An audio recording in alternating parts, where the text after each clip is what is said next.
Mike and Brad here for episode 3 of the football show. We've got another action-packed show here today, Brad. First quarter, we're going to start things off with results from this past weekend from under-18 men's flag football nationals, where Team Manitoba ran the table undefeated and brought home the gold medal. So first of all, got the work done. Congratulations to Team Manitoba. And in the second quarter, we're going to have Achille on the program, head coach of Team Manitoba, just to discuss a little bit of the logistics, some of the results. There's some very exciting games that went on at that tournament, so we'll have him on for that. And then in the third quarter, we're going to go to the Winnipeg Rifles, talk about the first week of training camp. Exciting time. Very exciting. Football season is back. We've got the Bisons starting next week as well. So tons to talk about. But again, we're starting things off with the Rifles. Did some player interviews last week now. Yeah. Talked with head coach Jordy Wilson also. Excellent. So we'll finish that off in the fourth quarter. And get you all set and ready for the Canadian junior football season. Coming up here pretty soon. First game for the Rifles is on the 18th. And very exciting times. Manitoba Sports Network, the official broadcaster for the Winnipeg Rifles this season. So very exciting stuff. Looking forward to that. But when we come back, we'll have news from Football Manitoba from the men's U18 flag football nationals. So stay tuned. At Super 8 Winnipeg West, we have your comfort in mind with free Wi-Fi and free daily Superstart breakfast. We also have guest laundry facilities, a state-of-the-art fitness center, and a jetted hot tub. Sleep well in a spacious guest room equipped with plush new bedding, a 50-inch flat-screen HD TV, microwave, mini refrigerator, and Keurig coffee maker. Or book a suite with a kitchen, ideal for extended stays. Super 8 Winnipeg West, located just inside the perimeter on Portage Avenue. Welcome to MB Seeds. I'm Matt and this is B, and we're a family-run business. We've been operating since 2012, and we sell canola, soybeans, corn, wheat, barley, oats, and peas. We also run a cleaning facility on site just south of Low Farm, where we can clean almost anything that you can grow. Come check us out today. The football we all started on. We're back here on the football show, Mike and Brad. Yes, sir. Breaking down Team Manitoba men's U18 results from flag football nationals, running the table. And Brad, great start to for the team on the first day. Undefeated, 3-0, 2 tough contests. They started off with Saskatchewan in the first game, 27-19, the final score. Went on to defeat Quebec in the second game, 33-20 in another tough game, and then finished the first day with a dominating victory over Ontario, 43-14. And obviously, when you look at those 3 teams and you look at sort of those scores, that Saskatchewan, that Quebec game, not too surprising. Those are 2 strong teams. Obviously, Ontario is a strong team as well. Right. But offense and defense really clicked for Manitoba. I think it was really important to start off strong in that first game, in that 27-19 victory over Saskatchewan, sort of to set the table for mental toughness, to sort of be able to be in one of those tight games right off the hop, really set the tempo for the players, and that sort of continued and moved along through the entire tournament, starting off with that first contest for the team.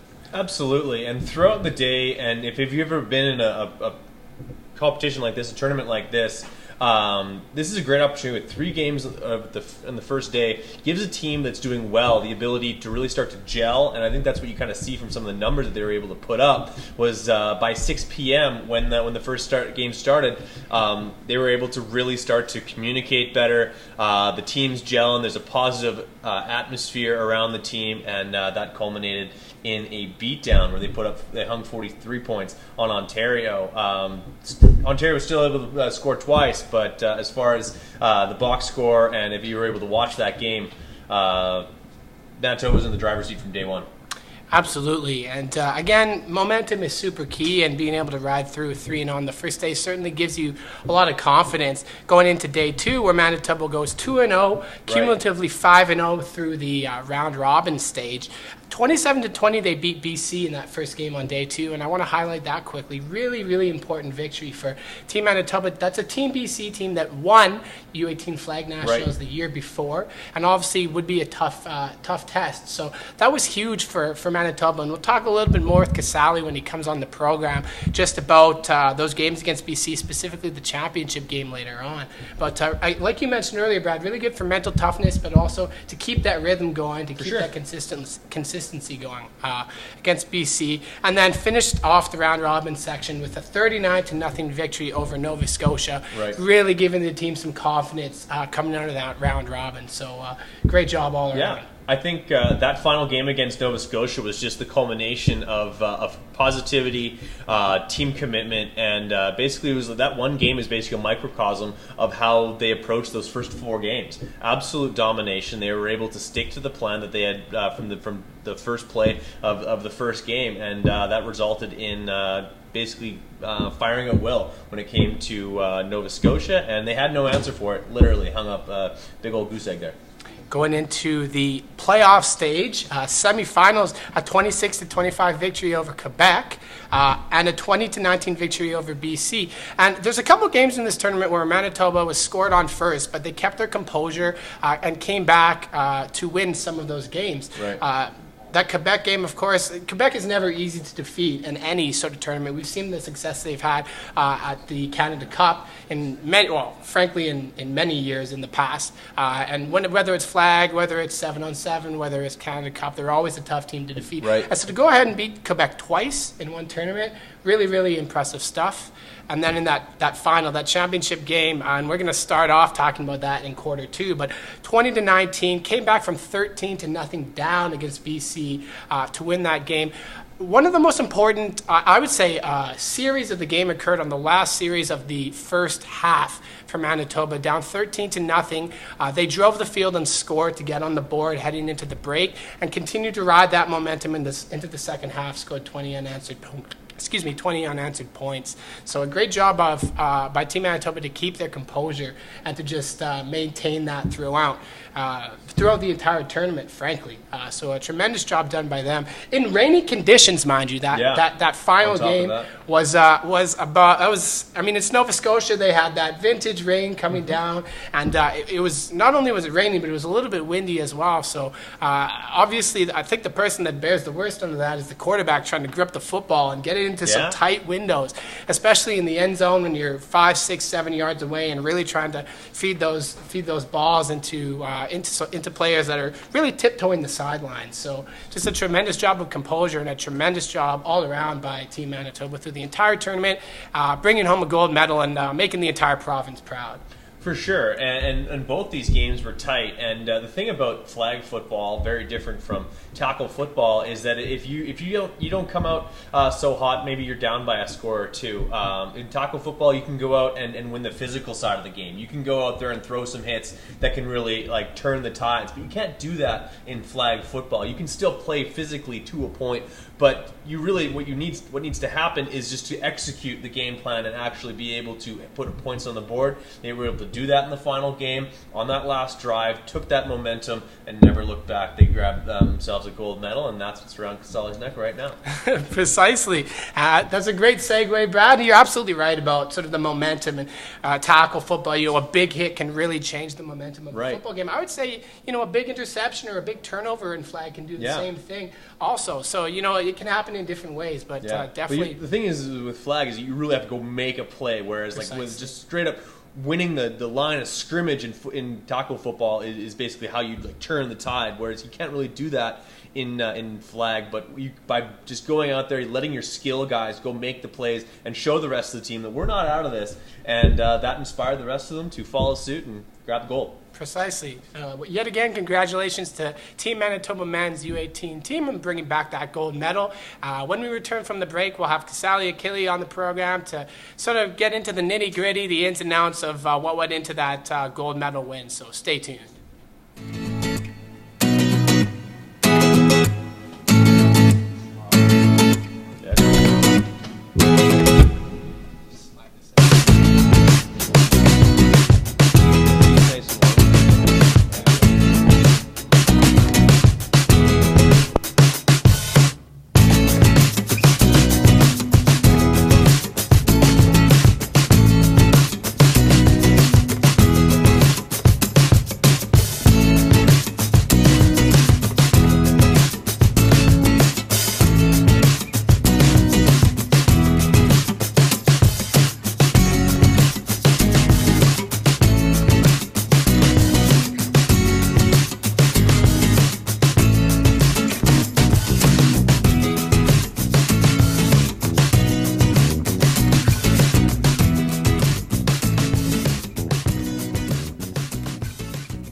back on the football show here, and we have Team Manitoba U18 men's flag head coach Achille repping that gold medal around his waist. Gold medal. Very nice. Congratulations, Achille, on that victory. Thank you.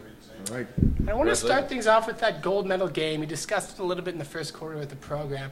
Rain pouring down all game long. You guys come back from 13-0 down to win. Just talk to me about what was going on the sidelines and just with the team all throughout that game. What was the mindset like when you guys were down early and sort of just trying to rally?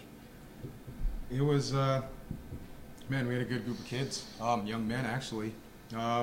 We practiced scenarios all we could practice. So in practice, I'd be like, all right, we're down by 13, there's 2 minutes left, let's go. And we ran through it. So there was a couple times, especially in the Quebec game, where our guys came off the sidelines like, hey, we've already gone through this, we're good. Great team. Yeah. I mean, this is probably the least amount of X's and O's I've ever done. I was joking with the other coaches, I was more of like the team motivator than the biggest fan. We set the tone where they were able to call their own plays and make their own adjustments. Okay, that's great. Brandon on defense, he was doing things that I was like, man, I'm wondering what they're doing out there. Because we just went through scenarios. So down and distance, what are you thinking? Yeah. These are the plays that we run. This is what will stop them. You know, switch it up every once in a while. For sure. And there was no doubt in our minds that we were not going to come home with the gold. Absolutely, and that's huge for the confidence without the gold. Come on with it. That's huge for the confidence of an athlete, especially a young athlete, to basically be given the opportunity to take responsibility for the play calls and actually have competence in that. And obviously, in the practice scenario, you can make a call and actually get double confirmation from the sidelines or something like that. But then that just reinforces your decision making when it comes to game time, that you can make a sound decision, check down to what you need to happen, and then from there execute. And that's what you guys did. I told Brandon on defense, I said I would never be mad at a call. I said, look, go with your gut. You're in the game. You're feeling what's going on. This is what to look for. This is the systems we're going to run. And hey, sometimes you make a bad call. Yeah. Lick your wounds and move on. And I also had the benefit of having John Franklin. Right. He's like the guru of touch football and men's flag to work with the offense. So my specialty is defensive backs. So I went into where John would he worked the fine tuning of the playbook and the reads. Man, I more worked on all the skills. And then I knew that if a tie break came, it came points against. So I had to make sure our defense was on point, because in U16 we got in on a tiebreaker. So you never know. So I worked lots of time with the D, and again, the guys really picked it up, and we got the gold. And we just focused on the little things. That's what we preached the whole way through. Yeah. And facing adversity. Couple of quick things. First of all, John was there with the boot. So first of all, just dedication on his end to be there with an injury. And also a shout out to the Pitt Football League that he runs. Great program there to get high school players ready for the season also. You mentioned offensively calling your own, Jackson calling his own plays. He's a guy that's been around this flag program for a few years now and has experience sort of under pressure in certain situations. So just talk to me about his composure. There's quite a few plays where, there's a rusher coming right at him, and that little spin move he did, he got away, he was comfortable and found an open receiver. So just talk to me a little bit about Jackson's development, but also just about his performance in this tournament. Jackson was consistent.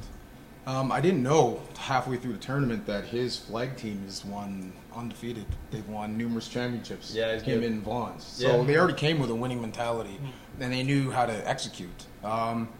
Again, it was just him and John basically working the offense, and John just saying, hey, look at this, maybe run this route a little different. This is the coverage you're going after, go after this guy. And Jackson went out and executed. And I loved his go-get-it attitude. I'm not afraid to throw it deep. I actually had to talk to him and be like, maybe on the first play of every game, we shouldn't try to throw the home run. Blow the roof off. But hey, I don't mind it. It shows that we were in it to win it, and it was going to be a dogfight to the end. And it put teams on their toes, knowing that we would go after them right away. Hey, as Matt Dunnigan once said, you cannot go wrong when you go long. It's a good mentality to have, that's for sure. Defensively, you mentioned Brandon, but Tegan, too, was named Defensive Player of the tournament as well. Talk to me a little bit about what he brought to the table and his performance during the tournament. Man, during the tryouts, I wouldn't expected this result. I mean, he overachieved. I wouldn't say overachieved. he always had that potential there, but he was just a guy that if you heard me yelling, he put the team on his back. Rushing is not the best position. He started off playing defense, and we had to make some moves because at the time, having him rushing made us stronger, and he did it, no problems. And then we just started getting a rotation, and actually, I had 3 guys that could rush. So Tegan then got some looks at DB when we were just switching up the rusher, and they went after him and he made plays. And then I couldn't take him off DB, so I had to roll with the other 2 rushers. At one point I looked at him and said, "Is there something you can't do? Do you want to play quarterback?" Mr. Visibility over here. Because he was making plays all around the field. He literally put the team on his back. We wouldn't have been as successful. I mean, you got 3 sacks in a row. I think John looked at me and said, "I've never seen that done before." Yeah. So I think somewhere that might be a record. Yeah. We'll check the record books, but honestly, rusher is it's a pride position on the defense because especially if you can really lock that down and you're zoned in as far as like getting after the quarterback, getting your steps right, and also not getting fooled by that spin move that some quarterbacks really can get you moving sideways. That's something that obviously they take a great pride in, and they're able to execute every single time with.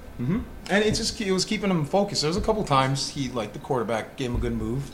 And like we preached with the whole team all the way through, right? It was how we handle adversity. Yep. I said all week through practice, we're going to have low moments. It's what we do in those moments. So I made practice tough on purpose and kind of put them in awkward spots just so we had to deal with it. I said, we're going to learn how to deal with adversity and everything in practice. So when we get there and face Games it, are easy. we already know how to go through it. And that's the secret, I guess, to how we did it. I don't want to give all the secrets away, but don't take notes, other coaches. But, yeah. I want to talk just quickly again about that championship game, the weather, not being able to replace the ball. I don't know if that's, correct me if I'm wrong, I don't know if that's a standard rule in terms of, you have to use the same ball the whole game or what that is. But I'm sure it can't be ideal for anybody on the field when you're trying to grip a ball or you're trying to throw a ball or anything like that. So you're talking about situations and scenarios and things like that. Do you think putting your players into, not obviously like that direct scenario of wetting the ball and stuff, but putting them into situations where they might be down or have to come back, do you think that mentally they were ready for even having to just grip a ball that was super wet and soaked for 2 halves? I think we were such in a mindset that we were like, well, they got to play with a wet ball too, and we're not going to let anything be an excuse. We're just going to work hard and do the little things right.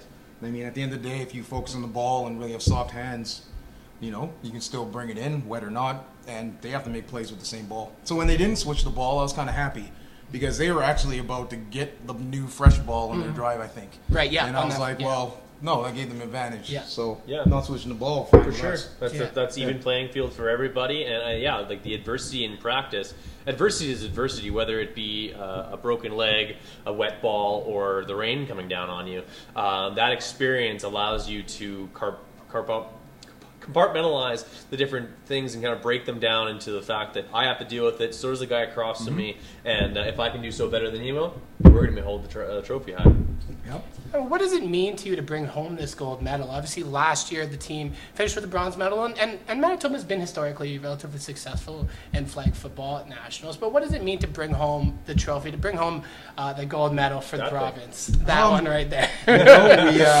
We got off the plane. You slept in it, didn't you? Oh, no, I didn't sleep in it. I wore it all day today, though. I had brought it with me to work, for sure. We got off the plane, and we signed the banner that they give us. And then the WestJet lady recognized us, and she asked us, she goes, "Oh, you guys are back." And we're like, "Yeah, we won the gold medal." And then they played "We Are the Champions," WestJet awesome. did. And then as we came down the escalator, all the parents were there, all cheering and stuff. So it was great. Especially last year, I was a U16 head coach. And I just saw how heartbreaking it was for those guys when they didn't get the gold. That team was really good as well. Yeah. And it came down to a few plays. It's hard to win in flag football. It's like scoring league, and you have to make plays. That BC team was really good, and they had tons of athletes. Yeah. It's just, but again, it was just the little things. Yeah, it's all about execution. Yeah, like keeping your feet moving when you're flagging. Right. Like I would do flagging drills, and they would pull the flag, and I'd make them keep their feet moving for an extra 10 seconds, just so they would always keep their feet moving. Right. They didn't. They looked at me like, why are we doing this, coach? And I was like, well, There's a method to the There's madness. a rhyme. We just wait for it. You'll understand on the Yeah. home stretch. Yeah. Definitely. Well, Casale, thanks so much for coming on to the program. thank I you do guys. appreciate your time. Yeah, appreciate it. Thank And you. I also want to give a quick shout out. Congratulations, Coach. Thank you. Just want to give a quick shout out to the U18 girls as well. They placed bronze also and had a tremendous tournament as well. So congratulations to them and congratulations to both Team Manitoba teams on bringing home hardware and just well deserved. And once again, congratulations. We'll be back after the break. Hey ladies and gentlemen, Derek here at Adventure Power Products, and summer's here. Motorcycle season is on us and we're ready to roll. If you're considering a new motorcycle this season, we want you to stop and check out Adventure Power Products and give us an opportunity to earn your business. We have 3 great motorcycle lines for you to choose from, and they're all here, all under one roof for you to check out. We've got great programs from our manufacturers this season. We've got the Kawasaki financing as low as 0% OAC. We've got Suzuki's up to 5 years of extended warranty programs. And of course, our new Moto Guzzi line. This is where art meets technology. If you haven't checked out the line, you've got to come by and see us firsthand to see and appreciate how beautiful these bikes are. Coming in to see Adventure, remember, when you're buying your bike from us, you've got a dealership that is MPI certified for all of your safety needs as well as insurance claims. We also have our technicians that are fully certified in all the lines that we carry, so you know you're going to be in good hands. You want to come down and take a look at a bike while you're getting your bike in for service. We have the Capital Coffee Lounge. Come sit and relax, enjoy the Wi-Fi, our vintage motorcycles here on display, magazines to read. We've got you looked after so you can enjoy your stay while you're getting your oil changed or what have you. We've got you looked after. And remember folks, first-time riders, remember to check out our setup at Safety Services when you're taking your beginner course. We have special discounts for first-time riders. Picking up your new bike, nervous about taking it on the road? We'll look after that too. We'll deliver your bike to your house at no charge with anywhere within the city limits. Remember, we're only 7 minutes outside the perimeter, 4-lane highway, quick drive. We'll get you looked after. We'll get your bike delivered to your garage so you can start at your pace and be comfortable on that new motorcycle. And remember folks, we are Kawasaki's only full-line motorcycle dealer in Manitoba, and we are Suzuki's #1 motorcycle dealer in Manitoba. Come check us out, Derek at Adventure Power Products, 204-878-3194, or again, adventurepowerproducts.com. Thanks for listening.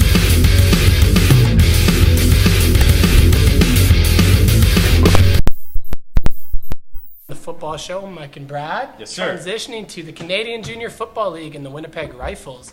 They started their training camp last week and have a very strong, solid team this year. A lot of returning vets coming back and a lot of young, hungry rookies as well coming into the fold. And in the fourth quarter, we're going to talk a little bit about some of those athletes and also feature an interview with head coach Jordy Wilson. But I want to just start off with congratulating a couple of, one is a Rifles alumni and one is a player that was recruited to the Rifles that's now going to be playing for the Manitoba Bisons. And I want to start off by congratulating, they're both receivers. Right. I want to start off by congratulating Zander Tuchinski. He's been an influential member of this team for a number of years, and recently he committed to the McMaster Marauders and will be playing there this fall. So congratulations big cleats to him. fill there. The 82 will be missed. Absolutely will be missed. He's been a leader, an impact player for them as well. So congratulations Stud to him. athlete. Stud athlete. Just checks off all the boxes, He is. really. He's a full package, and that's why he's playing at McMaster now. That's correct. McMaster, a very historically strong program at the university level. He's going into a conference, the Ontario Conference, that is very competitive, almost from the top down. So he'll be going in also with a great coaching staff there. Zander was a guy that was biding his options a little bit. He wanted to wait till the perfect scenario came up. I know the Manitoba Bisons were also interested in his services, but ultimately McMaster was the right fit for Zander, and kudos to him, you know, for taking the time to sort of weigh out his options, not rushing the process, and then decided on the team that would be the right fit for him ultimately. You know, a lot of guys, you know, sometimes I think guys maybe.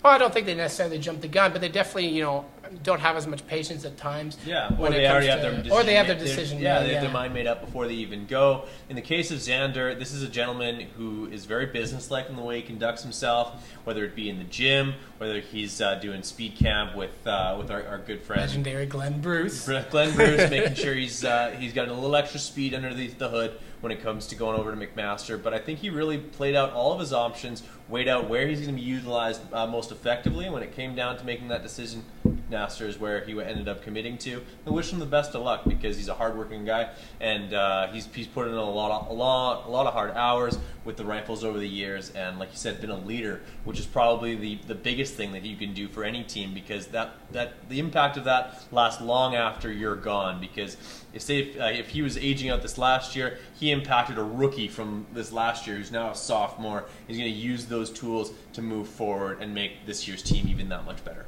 I want to give a quick plug to a couple of other players. McMaster is starting to become a bit of a pipeline for Manitoba athletes. You've got Andreas Dueck, who was a rookie for McMaster last year, was also the starting quarterback for Team Canada's, I believe it was the U19 roster that won gold at the World Championships just recently. And Eric Bajalski was also on that roster and is also playing for McMaster this coming year. So congratulations to those guys. They're all going to sort of see each other once more and converge. So best of luck. I believe I'm missing a fourth athlete whose name escapes me right now. But congratulations to all those players that are going to McMaster, but also congratulations to every Manitoba player that will be playing at the next level after high school. For sure. One of those guys is, obviously, as we mentioned a little bit earlier, Eric Adams on a Steinbach. That's right.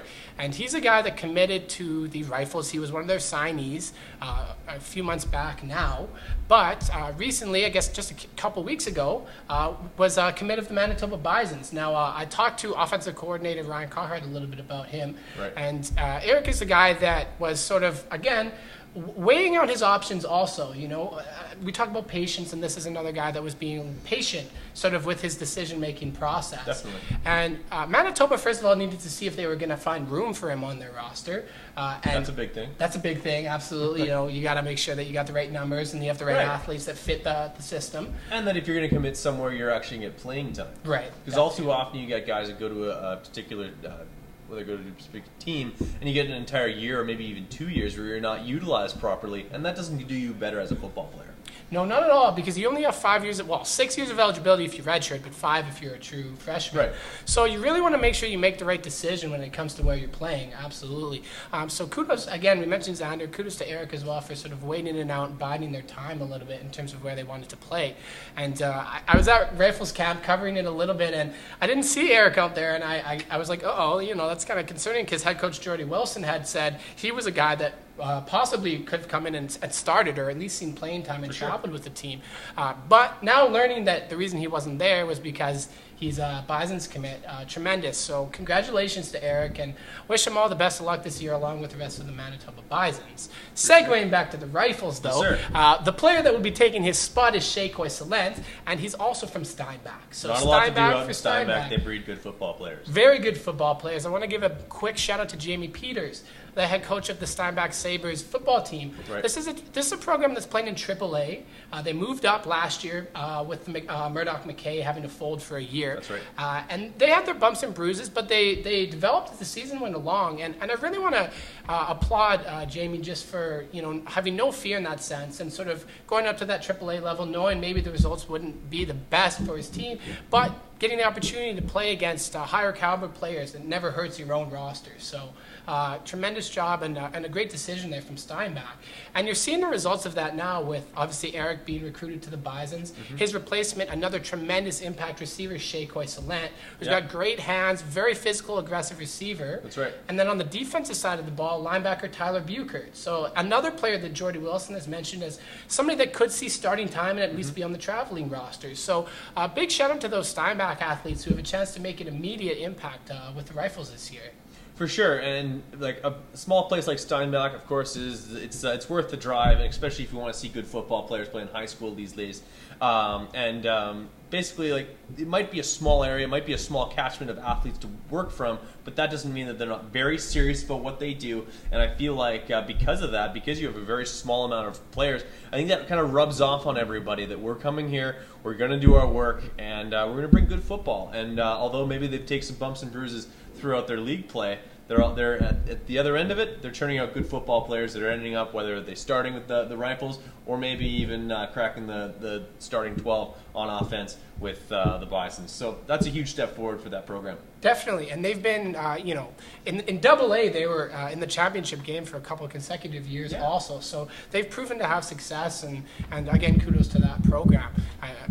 transitioning a little bit to the top 50. Every year, the Canadian Junior Football League does a top 50 players list. Yes, sir. It sort of gets people hyped up for the regular season and sort of just creates discussion. Yeah, kind of like the football show. Yeah, kind of like the football show, exactly. Creates discussion and gets people excited and tuned up for the season. Yes, sir. So this year, the Winnipeg Rifles had 2 players in the Canadian Junior Football League top 50. Pretty high up, too, which is an incredibly high honor. Oh, yeah. So first of all, number 14, 14 in the rankings in the top 50 for the Rifles was Andrew Ricard. He's a fifth-year safety. And he's been in Winnipeg Blue Bombers training camp for the past 2 seasons, maybe 3, but past 2 for sure.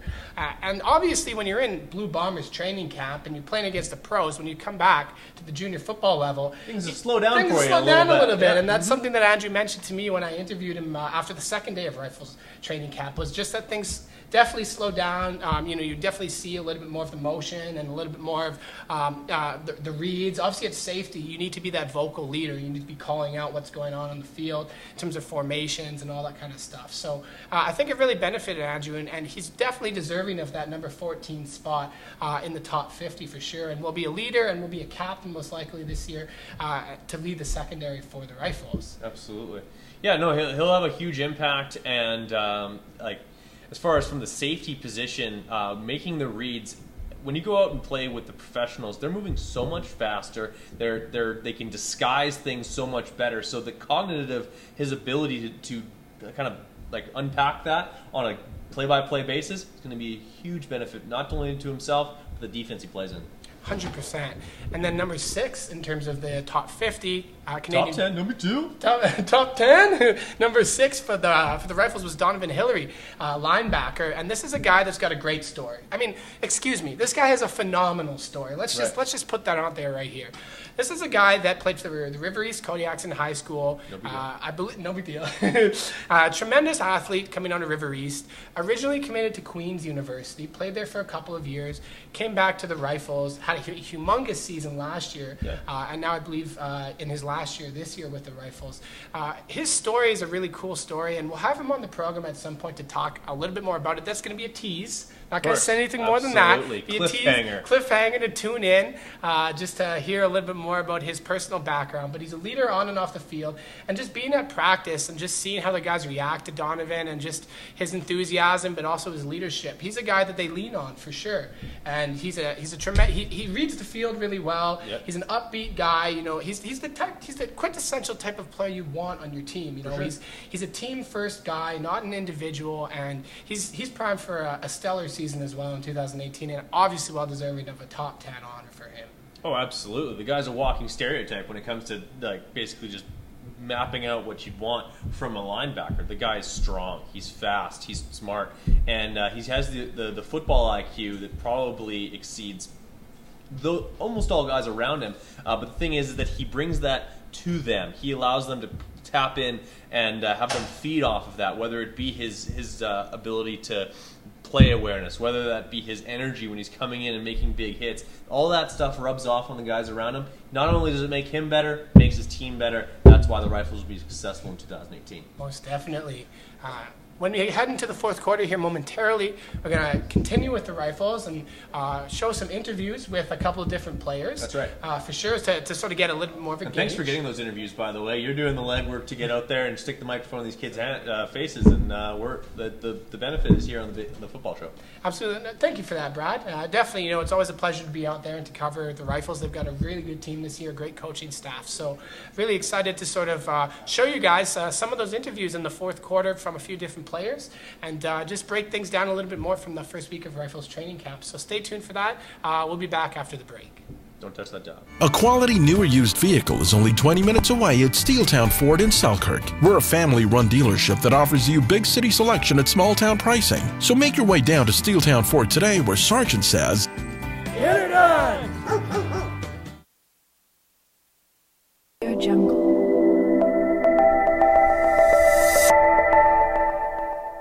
Audio Jungle.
back for the fourth quarter here on the football show, Mike and Brad. Continuing to talk a little bit of Winnipeg Rifles. Yes, sir. They started their training camp last week and looked real good out there. And, obviously it's the first week, so there's a little bit of things that you have to work through. But defense and offensive intensity was high, and the players really, really, really excited for this upcoming season.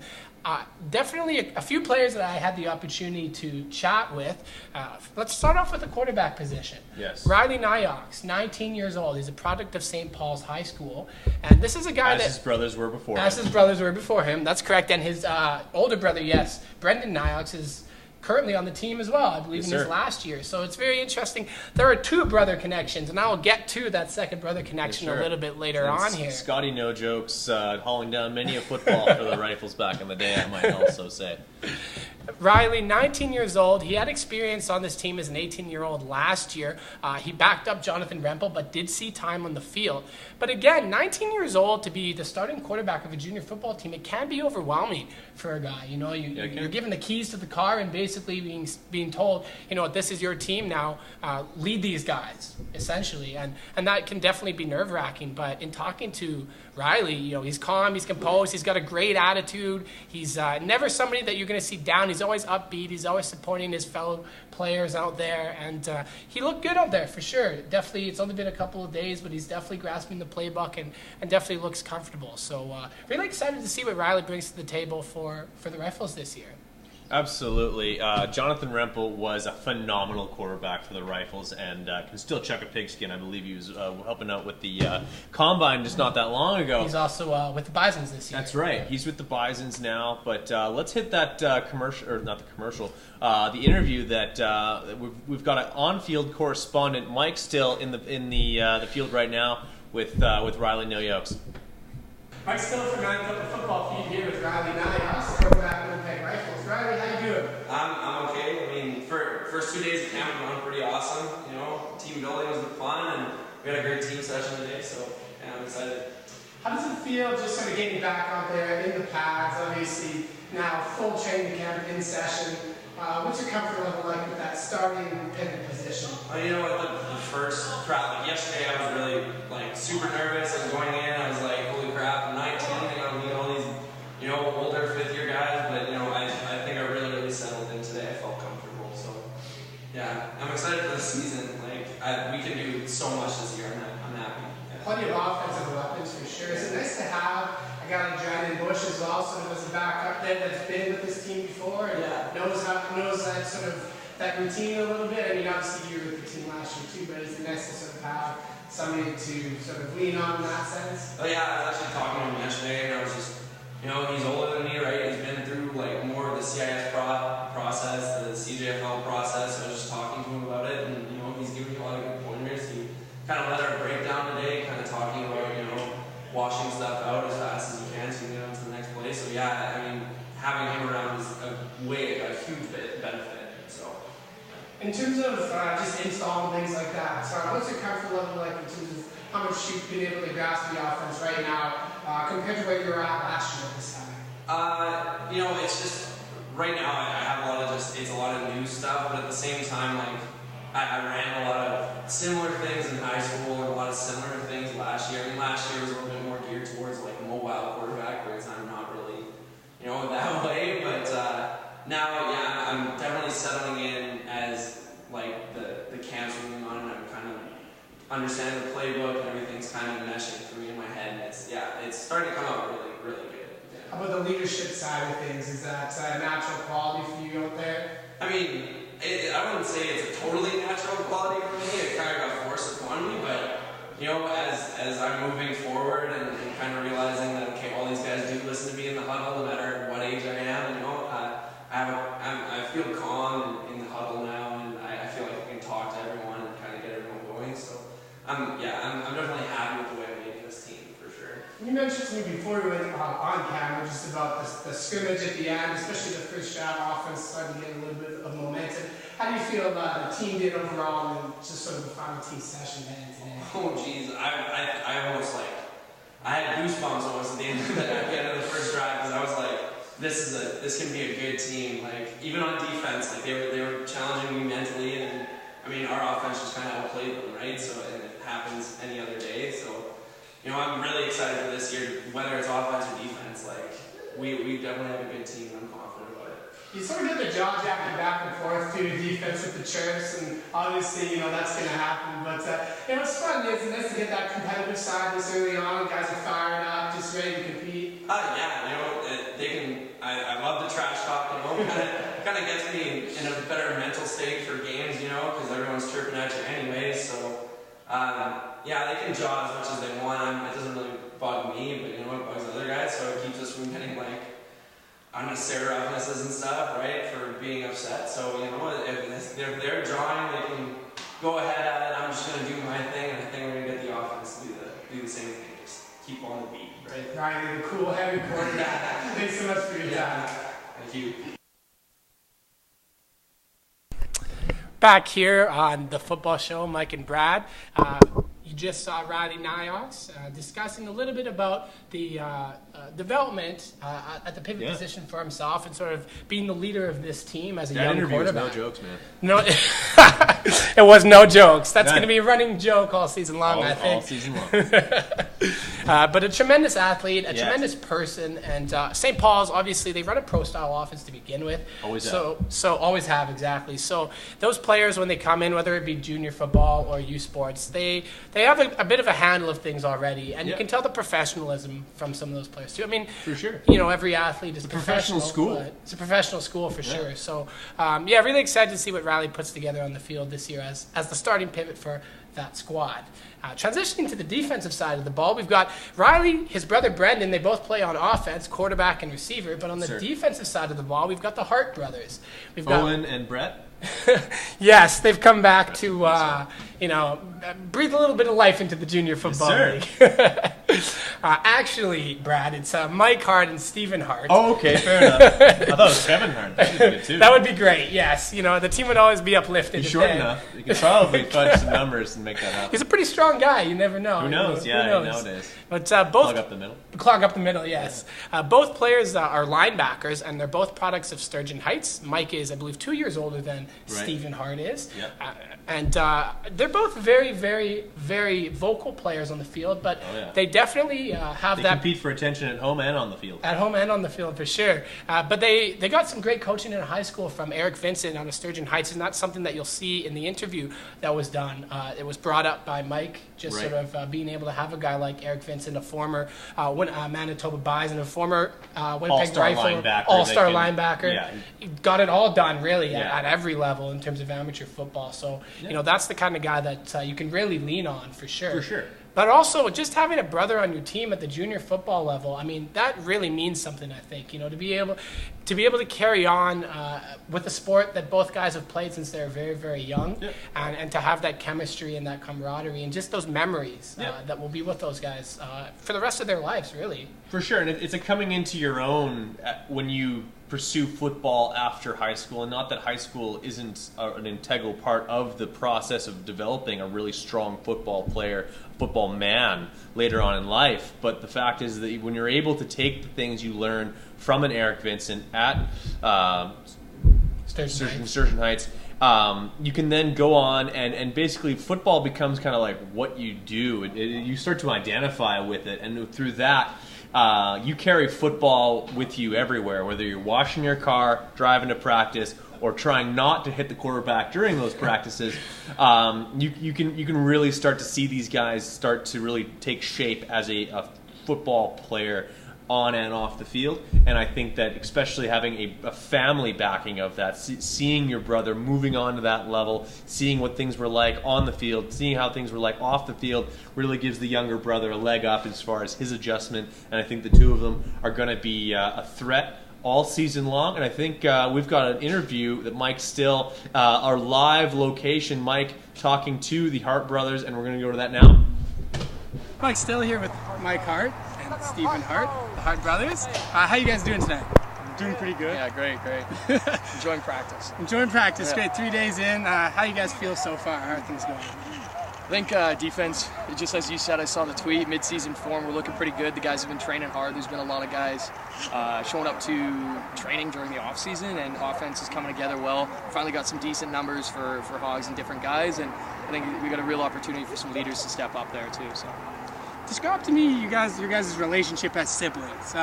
When did you both start playing the game? And you being the younger brother, Steven, did you take up the game because Mike was playing, or did you want to play yourself? That's exactly it. Mike started playing when you were 9. Yeah, 8 or 9. Yeah, and then I'm 2 years younger than him. So when he went into his second year, I was eligible to go into like the very first year of football. So seeing Mike play, I was like, you know what, I'll get that shot, and then I immediately snapped to it. You know. Where'd you guys play your community football? Rods. Blended yeah. Never a winning season. Yeah. Oh, yeah. It gives you that grit and toughness. Yeah, exactly. We know how to lose. Mental toughness. Tired of it though. Yeah. Absolutely. Sturgeon Heights for high school for both of you guys. Yeah. Describe to me that experience. Mike, let's start with you. Yeah, Sturgeon Heights, it was very interesting. Right when I came in, I was, of course, he's 2 years younger than me, so I was playing with the varsity guys, so it was a little bit different that way. And then once we actually got into, I'm in grade 11, he got into school, Eric Vincent. He, St. Paul's alumni, Bison player, he came in and started changing the program. So made a huge difference, influenced a lot of my game, and taught him from the get-go. So I think he was a very crucial part of our football. Growing up, we had a really great season, grade 11.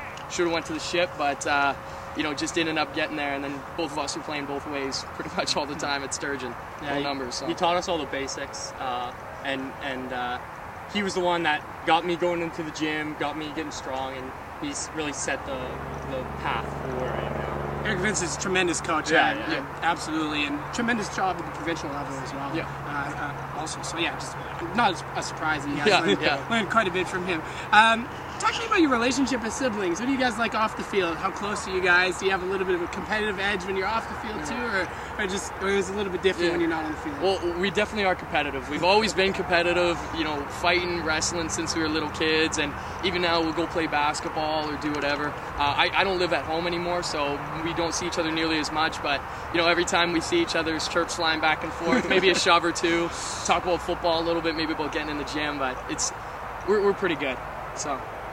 In terms of just on the field, do you guys talk a lot to each other that way? I mean, you both play the same position, or is it a little bit less? I wouldn't say too much, just because when we're on the field, we're brothers, but the whole team's kind of brothers. So it's not like there's a super special relationship. There's just, I respect Michael, and I know that he knows everything. So if I ever have a question, I can always go ask. Everything. Everything. Absolutely. I definitely get what you're saying for sure. Absolutely. In terms of just overall being on the same team again, especially at the junior football level, what's the emotions like? Obviously you were both in the team last year, but just it's a special experience to go after high school and continue to play with the siblings. So just what does that feel like for both of you guys to continue to be able to play together? I think it's a great opportunity. There's no better way to toughen them up than to have them play on the team with our guys, and I think it's great. I come in, start setting a tone, and then have little Hart come in, and then he's going to lead it after. And we're guys that stick around and really are part of a team, and I think it carries through with my little bro here. He knows how to be a part of a team and be a leader. So. And I think years down the line, it's going to be great because in 10, 15 years, we'll have these memories of hopefully us winning the ship this year and having all these good times. And I think it's going to be a great thing for a relationship. Perfect. Well, Mike, thank you very much. Definitely. Steven, thank you very much. You. Pleasure. Best of luck this year, guys. Obviously, we'll be talking to you quite a bit more, but cheers. All the best. Hey, thank awesome. you. Cheers. And we're back. It's time for the 2-minute drill, 2-minute warning as we head into the final few minutes here. The clock's ticking down on the fourth quarter of the third football show, and I want to just add quickly that it's a little bit cooler in the mornings nowadays. The Boys of Fall are back, and this is not only our third show, but this is the show that kind of kicks us into overdrive in hitting almost every single Monday after this. People can start to look forward to the football show being part of their Monday night routine. They've shaken off that work day where they probably didn't get a whole lot done. They woke up late. They were most likely a little bit rough around the edges, but they can relax with the football show and enjoy themselves every single Monday night going forward. Brad Gebhardt, Mike Still. Absolutely. We've got Winnipeg High School Football League training camps starting on August the 20th. We've also got Bison football training camp starting on the 9th, so this week, super exciting stuff. Midget Football League of Manitoba starting up soon here as well. And obviously we've got the Rifles, who are already in mid-season form as they train and get ready for their August 18th home and season opener against the Edmonton Wildcats that will be broadcast live on the Manitoba Sports Network. So stay tuned, tons of exciting things. But before all that happens, we'll finish things off today with an interview with Jordy Wilson, the head honcho, the big cheese for the Winnipeg Rifles. The big boss with the hot sauce. The big boss with the hot sauce. He's got all the stuff. And been really impressed with Coach Wilson and sort of his attitude to his players. One thing I want to bring up, this didn't specifically happen at training camp, but when he was signing the new recruits for the upcoming year, he made a fact to mention that U Sports isn't the only route you can go to play professionally. Obviously, the best example is Andrew Harris, because he played for Vancouver Island for that span of time and was in BC Lions training camps. But, for some of these guys, if you play 5 years of solid junior football, you can still get invited to the regional combine, still get invited to camps, and still have an opportunity to play professionally. So I really appreciated that message. And Coach Wilson obviously has his boys ready. He's been spending a lot of time with the offensive line, which is sort of his position of focus. He mentioned a couple, you'll see it in the clip in a few minutes here, but mentioned a couple of rookies in Mac Lilly and Miguel Liano. Mac Lilly on the St. Paul's, Miguel Liano on the Tech Valk, that have been that he's seen and been really impressed by. Right. Running backs, they've got a lot of depth. They've got 3 running backs they can rotate Three-headed monster, Three-headed monster, which is always nice. Defensively, the secondary has a lot of experience. That front 7 in general, defensively, is going to be real impressive for the Rifles this year. So really, it should be really, really exciting to see what the Rifles bring to the table this year. For sure. These guys are moving, shaking, and moving like an 18-wheeler right now, and they're set for the season to get going. I'm sure all those guys are champing at the bit. The reality is that you're totally right. There are more than one way to get to the professional level in football, and junior football is certainly one of them. When it comes to playing time and your ability to really dominate, I don't think there's a place other than junior football where you can have that opportunity like no other. You really have the ability to grow with the team right after high school, and when you come out, you can really be pro ready, and you have top-notch coaches who can prepare you for that, and like like you'd mentioned, Andrew Harris, who still leads the CFL by over 130 yards total rushing, even after the bye week, which I think everyone else has had the bye at this point as well. But either way, he's got that to his credit, and he did so through junior football. Precisely. We're going to queue up that interview. Live in the field would be myself with head coach Jordy Wilson. So get out there, Mike. Hustle it up. Mike Still with Rifles head coach Jordy Wilson. Jordy, how you doing tonight? Good. I'm cold, but I'm good. 3 days into main camp, coach. What do you like any of your guys so far? The good thing is they got better. Like the first night was kind of, we're just trying to get through some stuff, have some fun with them. The last 2 practices have been good though. They've competed hard. They've been going at it, so they're learning. They're getting, been pretty good overall. Let's talk about the offensive line first. To start with, obviously, key focus there. Some of the rookies, let's start with that. How have they sort of grasped and handled things throughout the process from rookie camp to main training camp now here? Pretty good, actually. I mean, 2 of our young guys, Miguel Liano and Mac Lilly, 2 kids out of high school, they've done well. They're getting better every day. They're both, pretty smart kids, so they're picking stuff up, but they're chugging along pretty good. Yesterday I talked to Riley Nyox, and he said he's obviously, it's tough to come in as a 19-year-old and assume that role sometimes, but he's very confident in that position, and his mental game is very strong as well. What have you seen from him early on in camp? He looks sharp, man. Like, really sharp. Actually, I would say he was okay at spring camp. He wasn't great. I think because he started to realize that he's a guy kind of thing, and maybe he's just kind of a little anxious and pushing things a little too hard. But he's looked really good.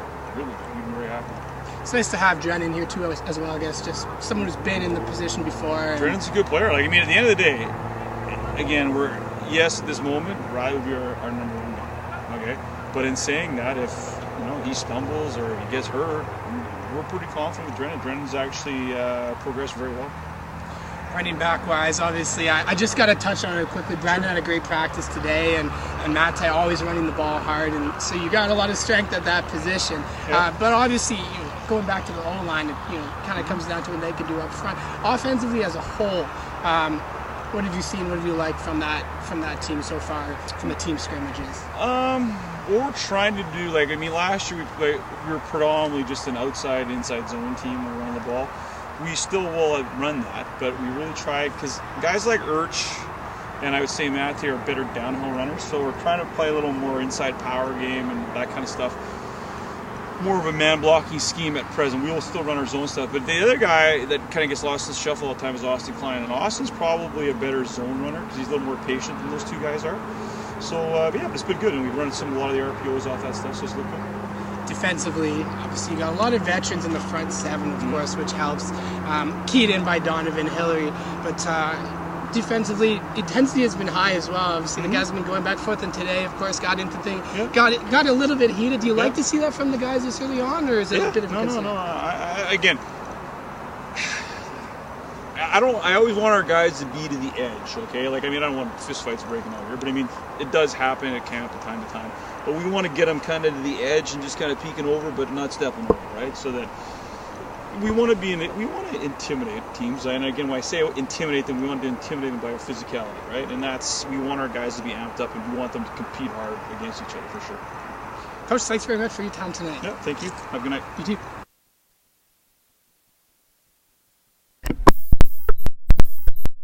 Thanks everybody for tuning in this week. Obviously, like we mentioned earlier in the program, tons of exciting things coming up here. We're going to be going to a weekly schedule now. Yes, sir. So look for these beautiful faces every Monday at 7 p.m. Or at least this one, yes. Every Monday at 7 p.m. Breaking down all things amateur football in the province of Manitoba. We've got Rifles Camp coming up. We've got Bisons, not coming up. Rifles Camp is currently ongoing. Bisons Camp coming up this week. Tons of exciting things going on elsewhere. We've got Team Canada out at Touch Football Nationals. We've got a couple Manitobans out there repping us proudly.